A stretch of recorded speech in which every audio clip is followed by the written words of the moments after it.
Olá, o programa Trilha Social, o programa que fala o bem, faz o bem e divulga o bem, começa agora. E começa agora convidando sempre você para fazer parte da corrente do bem. E hoje nós vamos fazer uma reflexão sobre o homem e a mulher. Muitas vezes na nossa sociedade, por muitos e muitos anos, o homem foi criado de forma diferente da mulher. A mulher sempre vista como aquela pessoa, aquele ser que era para servir. Mas, na realidade, todos nós nascemos para servir uns aos outros, porque em tudo que fazemos, nós temos que ter alguém que vá receber aquilo que nós queremos dar, até no trabalho, porque para você ter o seu ganho, tem que ter alguém que aquilo que você tem sirva a esse alguém, que ele vai pagar para que você possa ter o seu trabalho e ter o seu salário, ter a sua empresa, enfim. Todos nós servimos uns aos outros, de uma forma geral. Não existe ninguém que não tenha vindo para servir. Porém, existem certos comportamentos na sociedade que foram imbuídos, foram incutidos, é cultural, institucional. Muitas vezes o homem, a masculinidade, tóxica, prejudicando as mulheres. E muitas mulheres, nesses relacionamentos, elas não conseguem se enxergar como seres que têm os mesmos direitos, porque a mulher ela não quer igualdade, ela quer igualdade, ser igual ao homem, ela quer os mesmos direitos, como qualquer ser. Assim como o idoso também tem direito aos mesmos direitos, a criança tem mais direitos ainda porque ela ainda não sabe se defender, ela não tem filtro. Então, todos nós precisamos de nos conscientizar do nosso papel na sociedade. Como é que você age como mãe? Como é que você educa o seu filho? De repente, dentro de casa, o seu filho fica assistindo televisão, futebol ou qualquer outra coisa que ele goste e a mãe pede para que a filha é que vá cuidar do almoço, vá fazer a mesa, vá arrumar a cama, vai cuidar das coisas domésticas como se ele não participasse dali. Ele apenas está ali para receber. E não é isso. Na vida tudo é troca.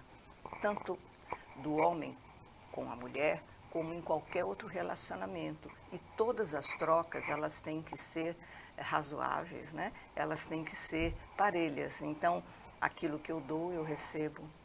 Então, mas na mesma proporção, mas do bem. Então, eu recebo, eu também devolvo. E a verdadeira prática da cidadania, ela começa dentro de casa. Porque dentro de casa, você é a mãe e o pai são uma política que vai reinar naquela casa. De que forma que essa política acontece dentro da sua casa? Quem é que tem poder? Quem é que coloca regras? Quais são essas regras? Elas são justas? Então, a justiça. Muitas vezes nós vemos também na nossa sociedade, os juízes, eles julgam, condenam ou absorvem. Agora, será que foi justo? Muitas vezes, aquilo que foi apresentado não é a total realidade, não foi também a compreensão do juiz.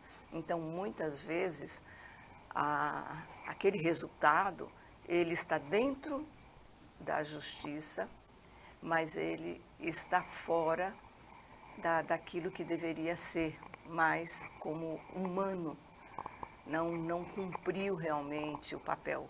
A justiça pode, muitas vezes, não ser tão justa quanto a gente espera. E por isso que a gente tem que estudar bastante, tem que observar muito.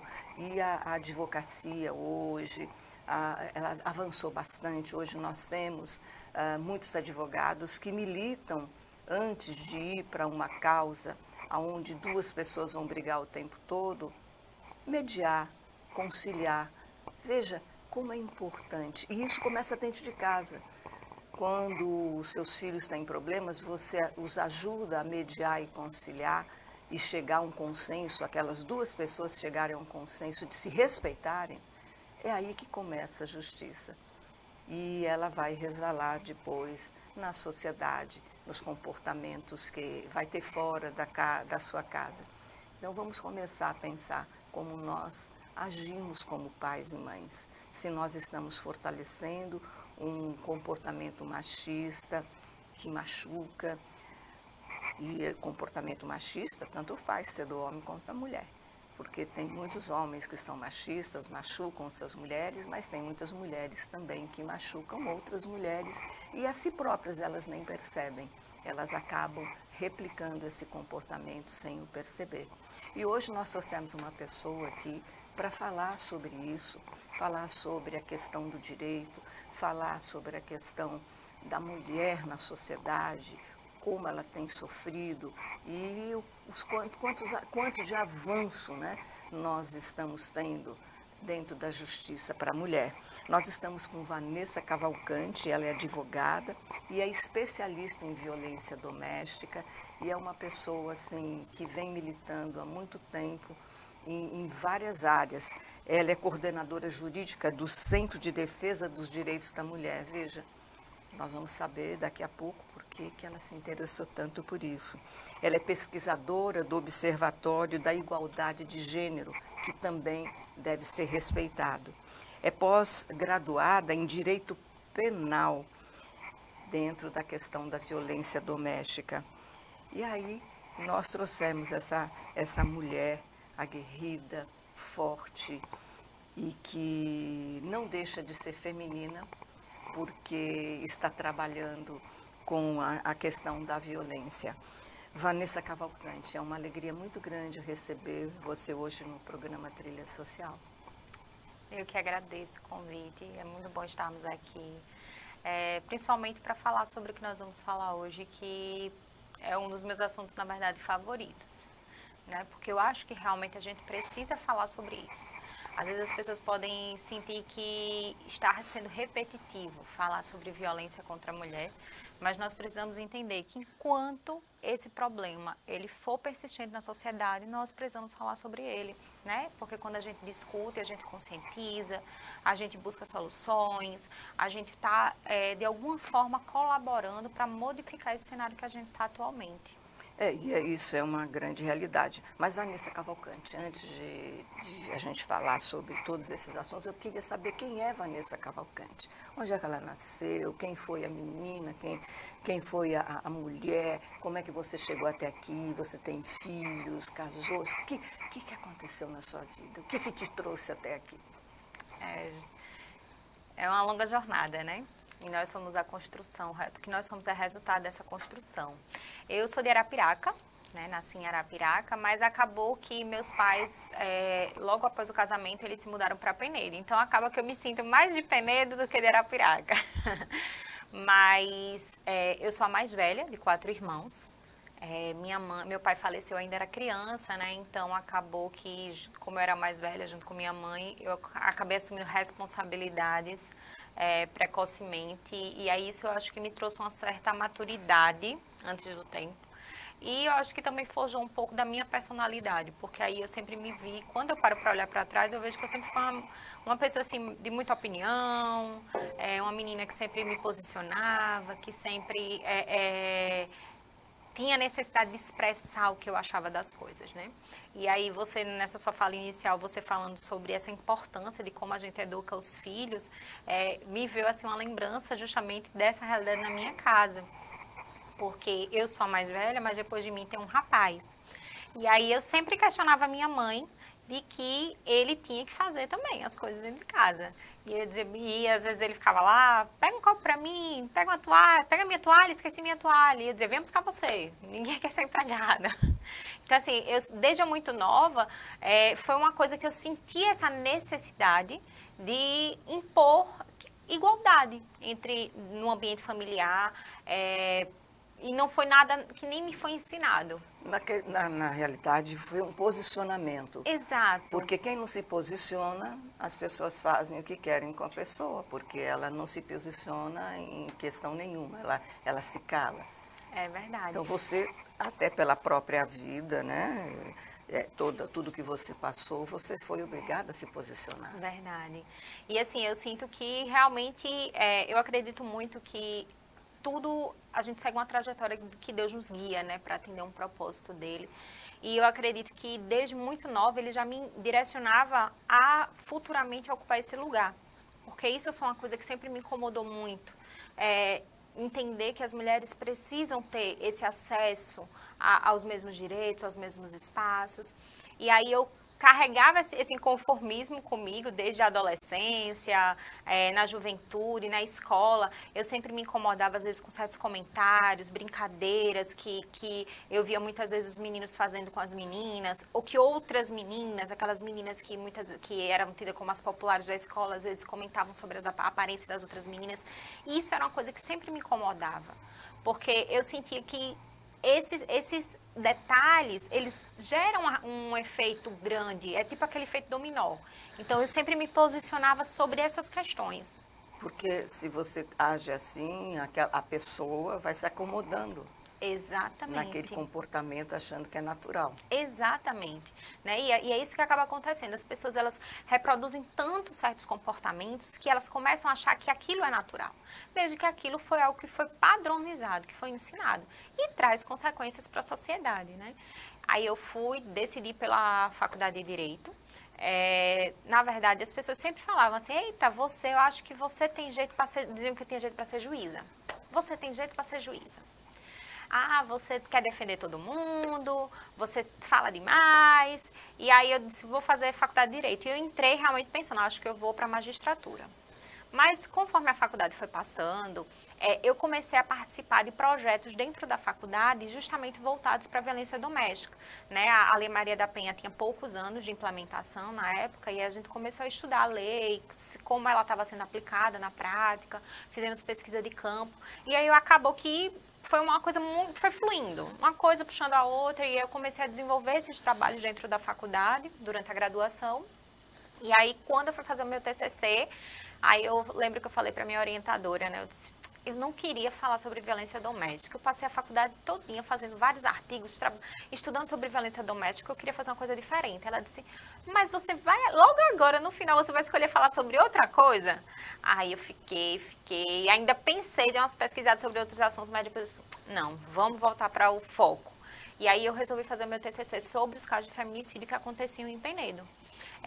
Já existia na época, né, a implementação da lei, ela já tinha entrado em vigor a lei que colocou os casos de feminicídio, os homicídios como feminicídio, e aí eu decidi analisar, e eu fui fazer todo um caminho para tentar localizar os casos de feminicídio que tinham acontecido em Penedo desde a implementação.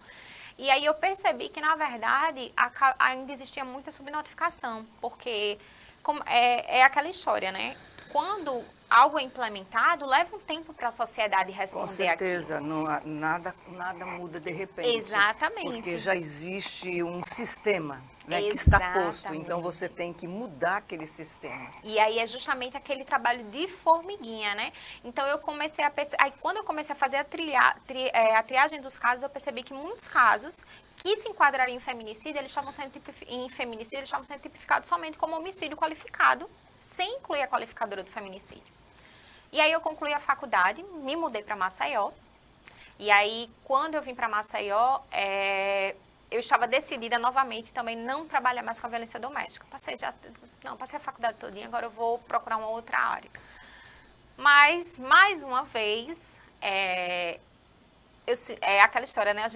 Deus dá um jeito de nos colocar nos trilhos da vontade dele, do que ele preparou para a gente. E aí a minha orientadora, ela mandou para mim justamente a seleção que estava tendo para o CDDM, que é o Centro de Defesa dos Direitos da Mulher. Eles estavam contratando advogadas para atuar lá. Aí eu disse, não era o melhor momento para mim, né? Porque é justamente um trabalho voluntário. Eu estava chegando na cidade, precisava trabalhar e etc., questões financeiras mesmo. Mas eu disse, eu vou me inscrever. Se eu for selecionada, Senhor, tu sabes. Se é da tua vontade, então eu vou fazer. E aí me inscrevi e fui selecionada. E aí comecei a desenvolver esse trabalho no CDDM, né? Vai fazer 4 anos que eu estou fazendo esse trabalho lá. E de lá para cá, cada vez mais eu venho desenvolvendo um trabalho dentro desse contexto, de ajudar mulheres a entender os seus direitos, de ajudar meninas a entenderem o que é violência doméstica, como é que ela acontece e também conscientizar os homens.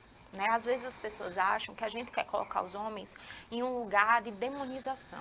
Infelizmente, de uma forma geral, é isso que aparece, mas na realidade nós precisamos de educar mesmo. Exato. Precisa de ser feito, mesmo quando acontece a violência contra a mulher, esse homem que praticou violência, ele tem que ser chamado, ele tem que passar por um trabalho, né, psicológico, de mudança de comportamento, de entender o papel dele, entender que aquilo que ele está fazendo é errado, porque não basta você apenas colocar na prisão. Exatamente. Porque colocar na prisão não modifica, né? A prisão ela não vai ocasionar transformação, mas vai tirar aquela pessoa porque ela está praticando algo que não deveria, ela é um perigo para a sociedade. Mas até dentro dos presídios eu acho que deveria ser feito um trabalho também com homens que estejam lá por esse motivo e por outros também, mas esse da questão da mulher é necessário. É verdade. Até porque a gente precisa entender qual é a realidade do nosso país. No nosso país não existe prisão perpétua. Então, se você pega um homem que pratica violência contra a mulher, você prende ele, e tem que ser preso se ele comete um crime, uma hora ele vai sair. É verdade. Então, se não houver esse trabalho de conscientização, esse homem ele vai se relacionar com outra mulher. Então, ele vai fazer mais uma vítima. E o que eu acho interessante você falar sobre isso, eu vi muitas vezes homens que praticavam, né, que eram pessoas que praticavam crimes contra as mulheres mesmo, e até dentro da própria, dentro do próprio presídio, algumas mulheres foram procurá-los. Então, veja, é um adoecimento social Verdade. que precisa de ser sanado. Exatamente. Essa questão da violência doméstica, principalmente, porque assim, quando a gente fala de violência contra a mulher, a gente pega um leque de situações de violência contra a mulher que podem acontecer. Quando a gente traz especificamente para o contexto da violência doméstica, que é justamente quando tem aquela relação afetiva, né, entre o agressor e a vítima, a gente precisa entender que existem vários fatores que perpetuam essa violência e que impedem, inclusive, a vítima de romper com a violência, né? Porque muitas vezes, se a gente pega, por exemplo, uma situação de que uma mulher ela sofre violência na rua de um estranho, é muito mais fácil ela denunciar. É muito mais fácil ela procurar a delegacia, denunciar o que aconteceu e etc., do que quando essa violência é praticada por uma pessoa que ela tem um vínculo afetivo. Exato. Né? O vínculo afetivo, ele bloqueia, às vezes, a mulher de fazer, de ter esse olhar de que ela pode se defender. Exato, e a própria psicologia explica isso, né? Que muitas vezes, quando é um mecanismo de sobrevivência que o próprio emocional do cérebro desenvolve, que muitas vezes a mulher não consegue vislumbrar aquele agressor pelo laço afetivo, com o realmente grau de perigo que ele causa a ela, porque isso é uma forma dela se proteger emocionalmente. Né? Porque se ela identifica, se ela reconhece o risco que aquele homem está cometendo para ela, aquilo ali pode ruir uma estrutura emocional que ela criou na cabeça dela. E às vezes até casada com muitos filhos, sem trabalhar, dependência financeira. Exatamente, são muitos fatores que fazem com que as mulheres muitas vezes permaneçam dentro de relacionamentos abusivos. E é por isso que é tão importante também a gente entender isso, para a gente acolher, né? Porque tinha muito uma máxima antiga de que se está com ele é porque gosta de apanhar. Ainda culpabiliza a mulher. Exatamente. Fica com ele porque quer. E tem que entender que ninguém gosta de apanhar. Ninguém gosta, né? Então, assim, o que está fazendo com que essa mulher ela permaneça ali? Então, eu acho que a pergunta que a gente precisa fazer é o porquê que ela ainda está ali? O que eu posso oferecer de ajuda para que ela consiga sair daquele lugar de perigo, para que ela consiga sair daquele lugar de violência? Porque às vezes é a dependência financeira, às vezes é a dependência religiosa, muitas vezes. Isso é muito interessante. E também, muitas vezes, ela não acredita que vai conseguir sair e ela não se sente, ela não tem apoio. Muitas vezes, eu já ouvi muitas mulheres, né, que queriam sair, mas a família Dizia assim, olha, ruim com ele, Pior sem sem ele. ele. Essa é uma frase terrível. Eu já ouvi muito, muito elas me relatarem isso. E muitas vezes até elas reconhecerem que estão sofrendo violência. Agora, você falando disso, de falar do ruim com ele, pior sem ele, eu lembrei que também frases como, mas a geladeira, só a geladeira está cheia. Então, aí, veja bem, é a questão de classe social. Essa violência, ela não tem classe social, né? Com certeza. Atinge todas as classes. Verdade. Hoje trouxe a própria internet, ela trouxe uma visibilidade, uma luz para essa situação que realmente fez as pessoas entenderem que a violência doméstica ela não tem classe, ela não tem nível de escolaridade. Porque hoje a gente vê relatos, inclusive já, delegada da Delegacia da Mulher sofria violência doméstica, né? Então, assim, não é porque aquela mulher, por mais que as mulheres da periferia, as mulheres de baixa renda, as mulheres negras, elas, infelizmente, a posição que elas estão, colocam elas em um nível maior de violência, mas independente, qualquer mulher pode estar sujeita à violência. Inclusive, saiu uma pesquisa no mapa da violência, de que a cada 10 mulheres, 7 sofreu algum tipo de abuso ou violência no nosso país. Então, assim, às vezes não é a violência doméstica, mas às vezes foi um assédio na rua, na escola. É uma violência estrutural. Exatamente. Infelizmente, a mulher ela está exposta a tudo isso, né? E aí eu gostaria de chamar umas fotos para falar também desses trabalhos que você tem desenvolvido, né? O quanto é importante nós darmos espaço para as mulheres e para os homens também que trabalham na direção correta, né? Porque todos somos humanos e temos que ter todos temos que ter os mesmos direitos. E como você falou, a nossa intenção jamais é demonizar o homem, mas nós precisamos de sanar na sociedade esse vínculo tóxico, doentio e esses comportamentos que perturbam a nossa paz, a paz da mulher, a paz da família também. Porque um homem violento que tem filhos e a mulher não consegue sair, esses filhos provavelmente, observando essa questão da violência dentro de casa, eles podem se tornar abusadores também. Se eles são abusados, há uma tendência muito grande. Você percebe isso? Sim, com certeza. E é muito importante, inclusive, a gente entender que antes a gente achava que o preconceito contra a mulher, essa violência, esse sentimento de posse, isso era coisa de antigamente, os homens mais velhos, por causa que foram criados assim, etc., que praticavam. Não é. Hoje está visivelmente claro para quem quiser ver que, na verdade, inclusive os jovens, os adolescentes, eles estão praticando violência Veja, contra a nós mulher. tivemos aí jovens, adolescentes que praticaram um estupro coletivo e garotos da sociedade, que estudam. Então, é aquilo que você falou, não é questão de ele ter cultura ou estudo. É um comportamento desumano. Exatamente. E vem justamente de ensinamentos muito sutis que colocam a mulher naquela posição de propriedade. Exatamente. De satisfazer as vontades dos não homens. só né? propriedade, objeto. Exato. Ela não é um ser. Eu vou pedir as fotos para que a gente possa, por favor, a gente possa refletir sobre viver sem violência é direito das mulheres. Me fala, isso daí foi um momento na praia, né? O movimento das mulheres, da CDDM de Alagoas. Isso. Essa foto foi agora, dia 8 de março. Nós participamos de um ato que teve lá na praia, justamente pelo fim do feminicídio, pelo combate à violência contra a mulher.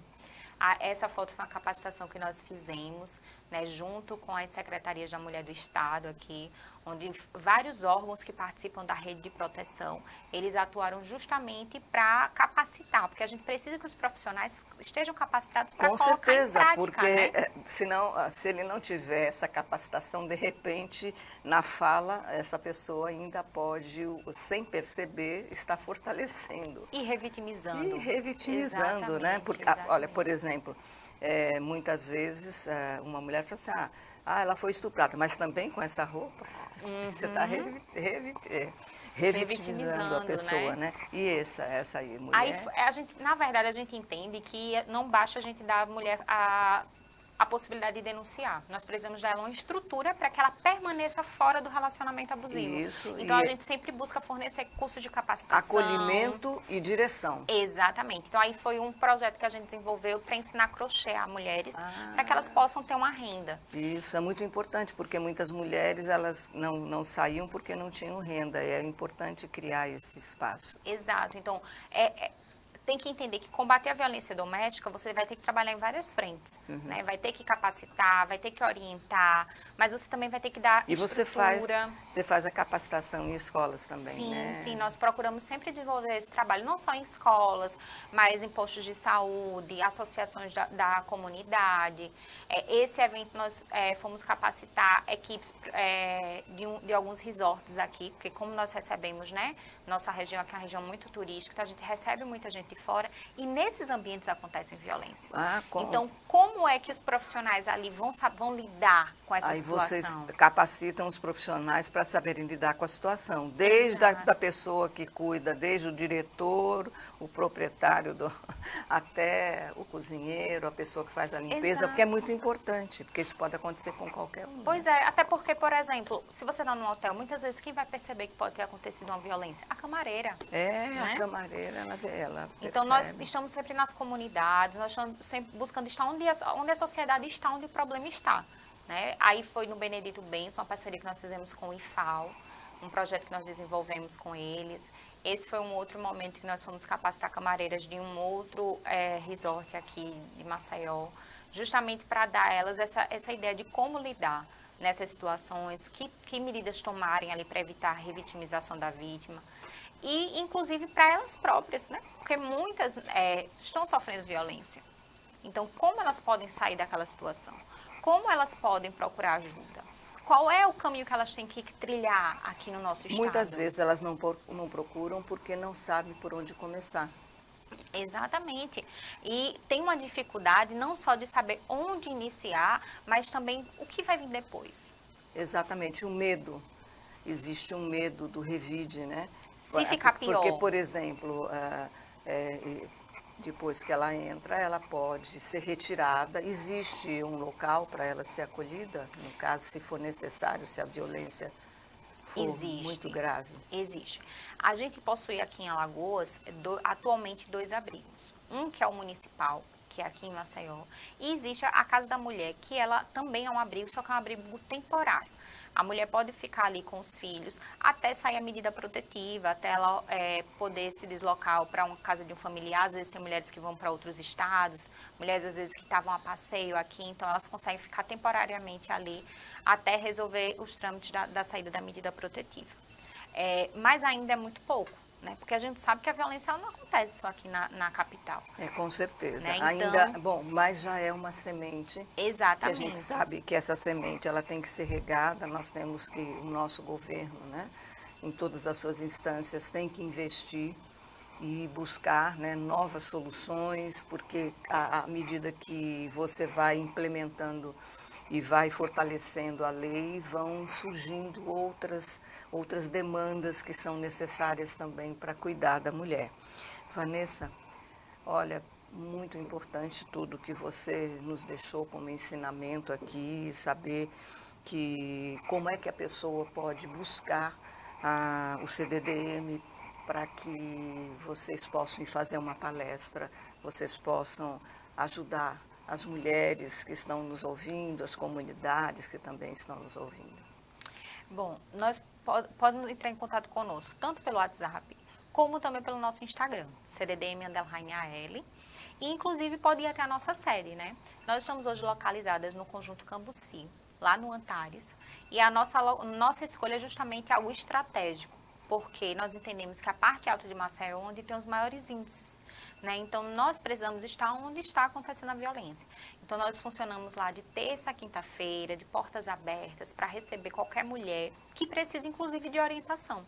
Às vezes, você ainda não sabe se você vai tomar uma decisão de fazer um BO ou não, mas você não vai ter tem um acolhimento e uma direção. Exatamente. Nós estamos lá para receber, acolher, para orientar e, inclusive, apresentar as possibilidades. E quem vai decidir o que quer fazer é você. Né? Nós não estamos aqui para forçar nenhuma mulher a fazer nada. Ela vai no tempo dela.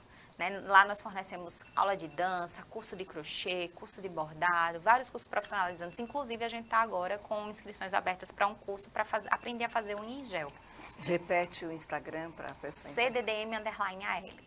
Entre no nosso Instagram, lá sempre vai ter informações para você de cursos, orientações, capacitações. E, inclusive, se você tiver alguma dúvida, pode mandar uma mensagem para a gente, que a gente está aqui para te acolher. Tá bom, olha, o programa passou tão rápido, né? Parece que começou e já está terminando.